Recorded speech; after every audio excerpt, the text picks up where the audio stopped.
Hey guys, I'm Jimmy Rance. I don't give a damn about the algorithm. All the time I watch these idiots. I watch these idiots on YouTube and they say how, you got to hook them real quick within like the first 10 seconds or they'll X off. I don't care. You want to X off, X your sorry ass off of here and go watch your cartoons or whatever you do. I don't know. I kind of woke up in a crappy mood. I didn't sleep well last night.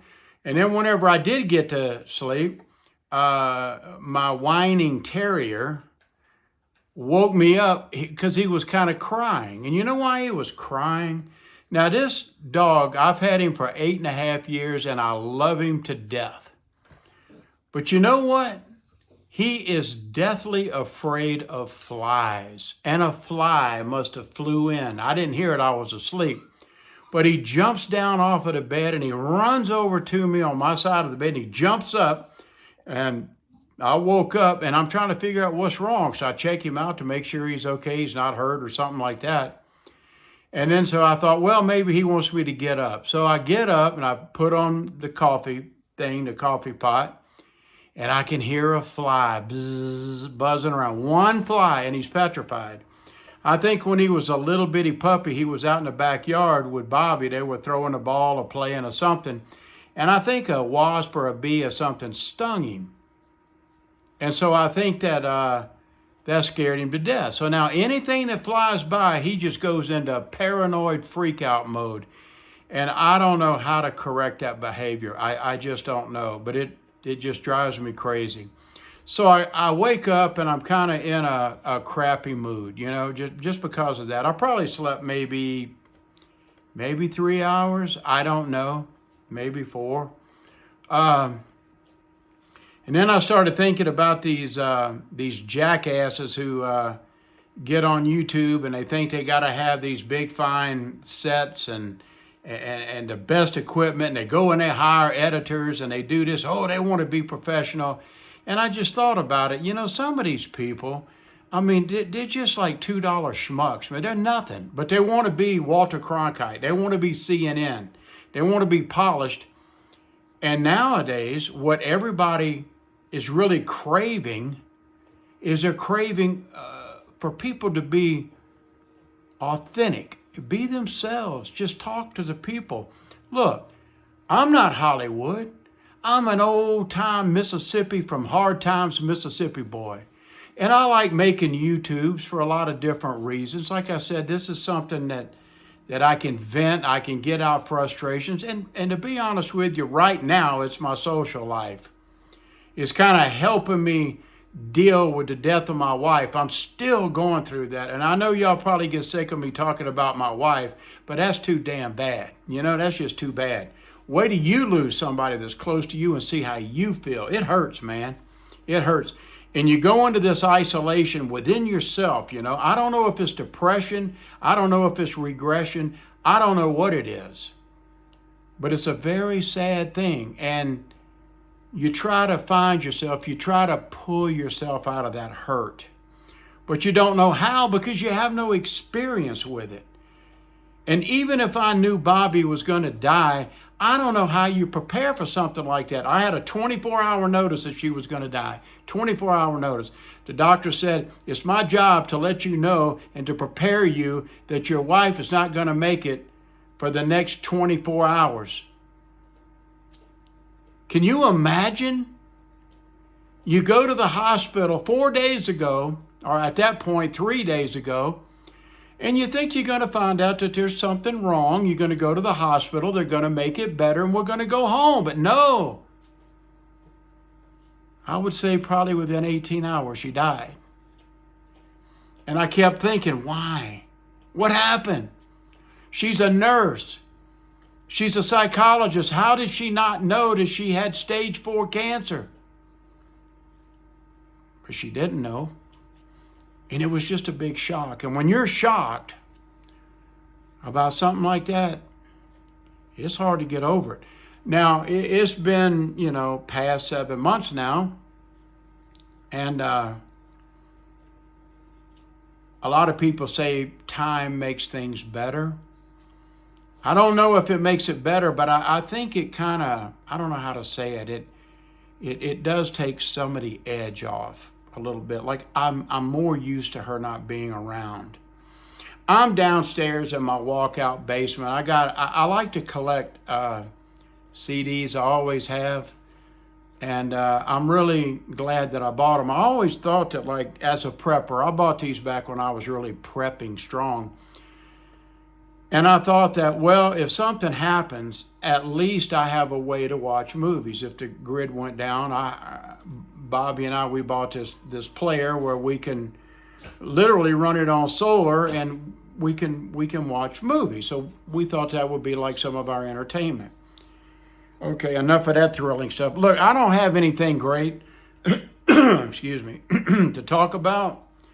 But I'll tell you something else that kind of gave me the red ass. I'm going to show you something. I don't know if you can see it that well. What I'm going to show you is this goes back probably 10, 12 years ago. I was gifted something. And it was very kind, I thought, to get this gift.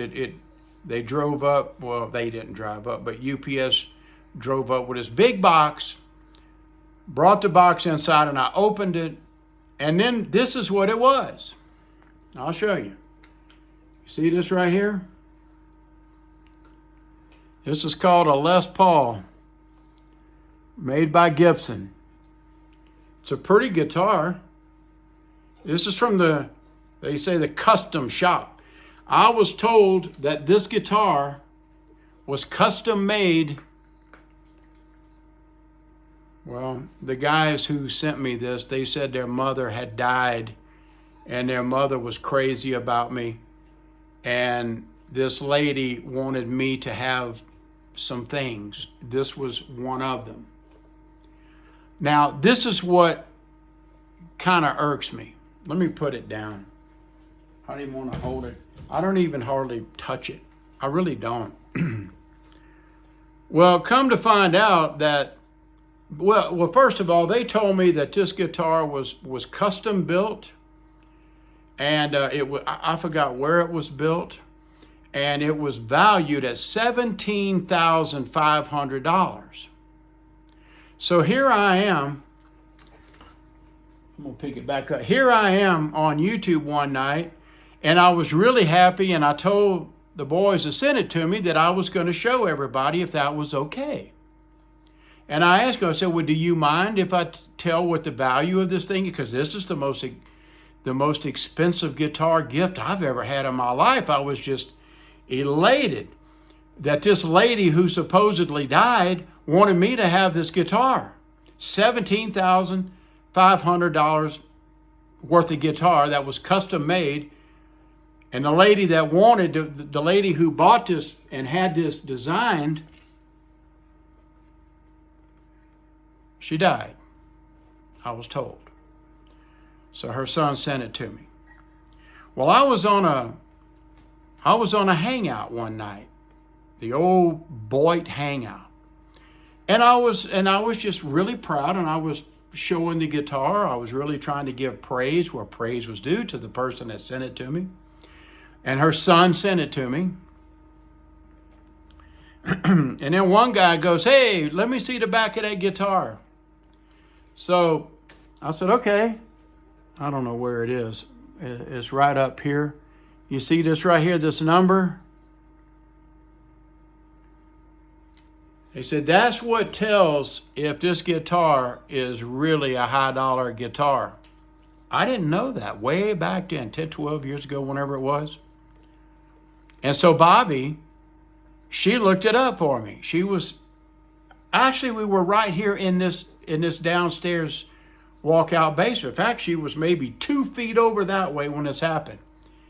And she looked it up, and she said she was holding her computer, her what do you call it, her iPad. And she looked up the number, and she took it, and she threw it on the floor out of pure anger. And I didn't understand why she did that, because that's when we found out that this $17,500 guitar is a knockoff. It's made in some other country.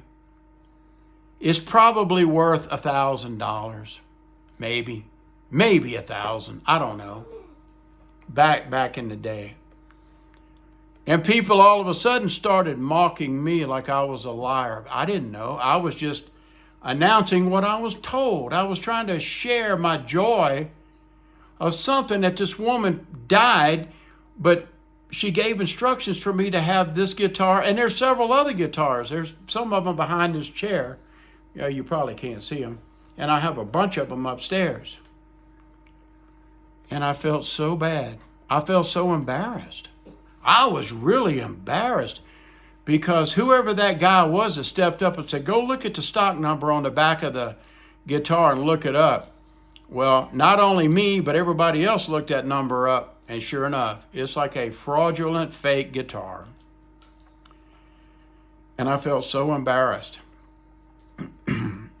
Now I know why Bobby got so upset.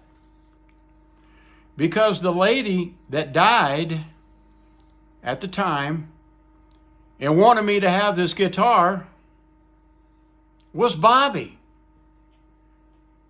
That lady, that fictitious fake person, that was Bobby. And the two sons of this lady that died, I thought they were the sons of this lady who died, but it wasn't. It was Bobby's sons. They were all in on this. I kind of made a video about being catfished. It's about a 50-something minute video. If you ever really want to hear the greatest catfish story on earth, go watch it. And so, like I said before, not only am I grieving about the loss of my wife, but I'm also grieving and angry because of all of the bullshit that she kept from me, these secrets. Bobby told me she couldn't have children. She had 2 sons. And one of the sons had a wife.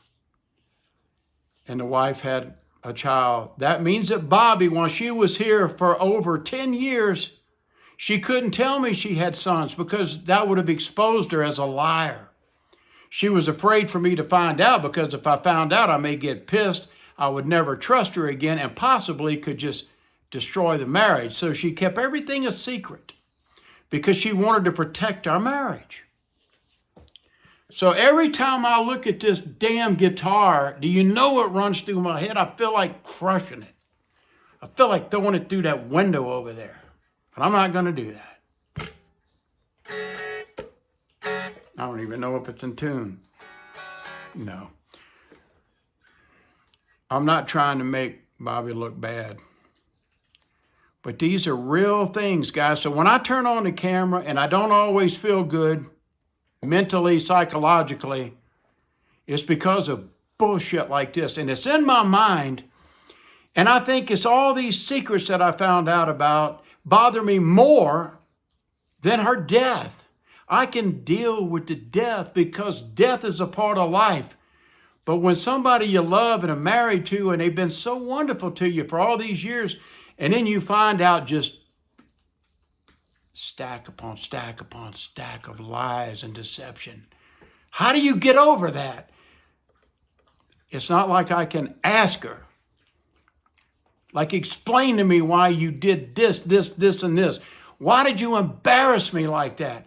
Why did you tell me there was a 401k? And I go to the company and talk to them and they've never heard of you. I go into your bank. You say, I follow your instructions. Go to the bank. Show them a death certificate. Prove who you are. They'll wire my money straight to your bank. And I go to the bank and, no, you're not the beneficiary. Her son is. I don't care about the money. It's all of the deception. That's what I'm having trouble getting over. And this is why on YouTube, I use this platform to get it out because I have nobody else to discuss it with. Like I said, most of my friends are gone, dead, or they're thousands of miles away from me. My children are over on the West Coast. I'm alone. And I'm not feeling sorry for myself because I'm trying to process this shit, you know? I really am. I'm trying to make it. And I am making it.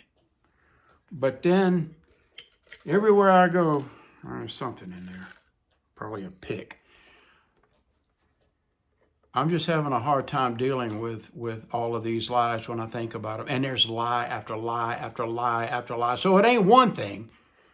This is just one of many. I felt like taking this guitar and taking it outside and hitting it with a sledgehammer because of such a bad memory. I've been thinking about maybe I'll take it to a guitar shop. Maybe I'll sell it to them for $500 if they'll even give me that. I don't care if they give me $20, I'd take it, maybe. Because I don't feel like selling it and shipping it. It's just all that's too much of a hassle for me to do that. But anyway, I just thought I'd come on here and I guess rant or whatever you want to do, purge. And so, here, while I'm here, how long have I been talking? How long? 16 minutes? I can't see good. I mean, the camera's like 2.5 feet away from me and there's a little clock on it that tells me how long I've been talking. I can't even see it because of these stupid cataracts. And I can't just walk in and say, here, I want you to remove my cataracts because it's the United States government. One of their surgeons is going to be the one to do this. And you don't just walk into a military installation and say, here I am. It don't work that way. You'd be lucky if I went and tried to reschedule my surgery. I'll be lucky to get it within 6 to 9 months if I'm lucky. But I will get it done because whenever I get this done, I want to get the hell out of here. I need to get out of here. I need to go have some fun. And it don't have to be sitting around some smoky-ass campfire either. I don't care if I go to Vegas. I don't care if I go to New York, or I don't care if I go... I'll tell you something else. My wife was from Florida. And Florida is one of my favorite places to vacation. I used to go every weekend from Mississippi Gulf Coast over to Destin, Florida. And I'd take my family over there. And I enjoyed the hell out of it. But because Bobby is from Florida, it's like there's like this barrier now. Like I can't go to Florida now because of this mental thing. Like I'm in Bobby's backyard, but Bobby's not here to enjoy this with. So I'm thinking Bobby. But everywhere I look, I'd see Bobby. So it's like I got to take an eraser and just kind of erase Florida right off the map in my mind, if you know what I'm talking about. Maybe that's stupid. I don't know. But then again, I feel like, well, maybe you need to bite the bullet. Maybe, Jim, maybe you need to get off your ass and go drive to Florida and go kick Florida in the ass and conquer and beat this thing. I think I'm going to have to do that. Man, psychology is something else, guys. It really, truly is. Oh, I want to talk briefly about this. I know this video's long, but I don't give a damn. I really don't. Really don't. I'm not here to make money. I'm not here to be famous. I'm not here to be the greatest YouTube personality in the world. I don't give a shit. I really, truly don't. My life is really good, with the exception of the emotional trauma that I've gone through since the passing of my wife. Other than that, I got it made, man. Well, I mean, as far as I'm concerned, I have it made. But listen, I want to talk to you ladies. I know that there are a few of you that seem to kind of like me. You can just tell. I can tell by the way you write, the way you speak to me. I can tell by the way, well, I don't want to get off into that, but I do email a lot of you. You write me letters, a lot of people. And then I can see that there's some jealousies being created. Well, I noticed that you've talked to this person real sweet on the internet. And I'm like, so what? So what? I'm not locked, engaged, or anything to anybody.